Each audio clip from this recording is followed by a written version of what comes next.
The Way of Will John. I would imagine you, when starting this, you didn't have necessarily the budget to just be doing all this. So I'm curious for people listening, because there's probably going to be a few people that are inspired by going to check out your videos and seeing what you're doing. What about traveling on a budget? What about things you can give people to some travel advice to how to do any things? Have you ever navigated that world of like how to tell someone, hey, check this out or do this side, or do you have a program or an idea on how to help people travel the world without money?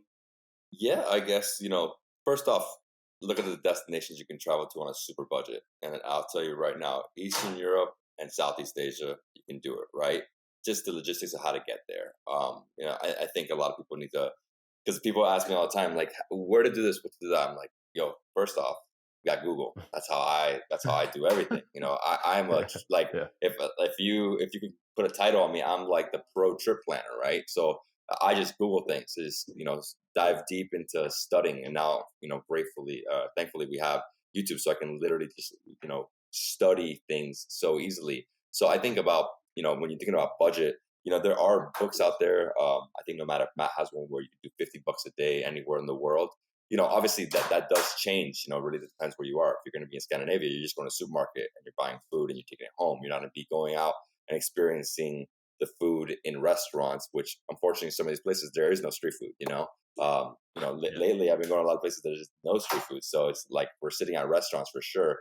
But yeah, I mean, in terms of on a budget, now, for me the main thing is, obviously I always have a budget. I always bring a budget to, in terms of spending, because I do want to add to economies, and that's one thing I always share with people is like, don't go on a super shoestring budget, because people there they need the tourism to feed into the economy, right? But yeah, in terms of just going on a budget, I think number one is just look up the top 10 countries that are most affordable. And I'll tell you right now, like Thailand, one of the best countries on earth, safe, clean, pretty clean, food, absolutely bomb. And I can eat for $5 a day. I can literally eat nonstop. So that's the first thing. That's why most backpackers do start in Southeast Asia, or most people like that start in my profession start in Southeast Asia, because it's super affordable and you can get through it like on a college budget, right?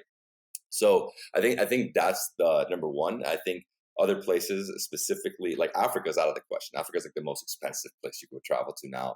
I'm doing a trip to Senegal, man, and that's a 5-figure trip just to get going.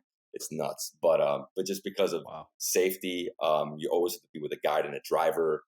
There's certain things you just have to follow by those rules to be able to do certain places in Africa. And if you're thinking safaris, then you're thinking a different type of budget, right? But yeah, I think in terms of traveling on a budget, main thing is looking up the places and then really putting the budget. What is your budget? Make your daily budget. First off, just getting there, if you're in America, getting to Asia now is at least $1,500. I mean, tickets have gone up like with this inflation. All ticket prices are up. I think it's around $1,500 just for me to get to Iraq right now. So I think the main thing is that just doing a lot of research. Can't just I wouldn't give it to a travel agent, and I don't believe in travel agents. That's one of my things. I just because I am one in a sense. Explain though. I'm curious because I've never used one. Why? What's the deal there? Because they're selling certain packages. They're selling an experience that I don't believe in. I believe in, like I said, doing the research.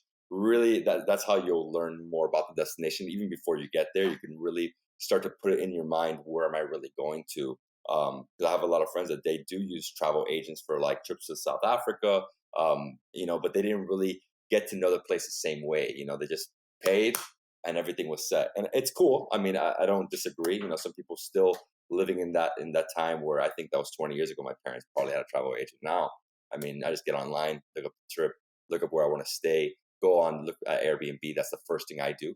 Way more affordable. It's another thing for a budget. Way more affordable to go on Airbnb.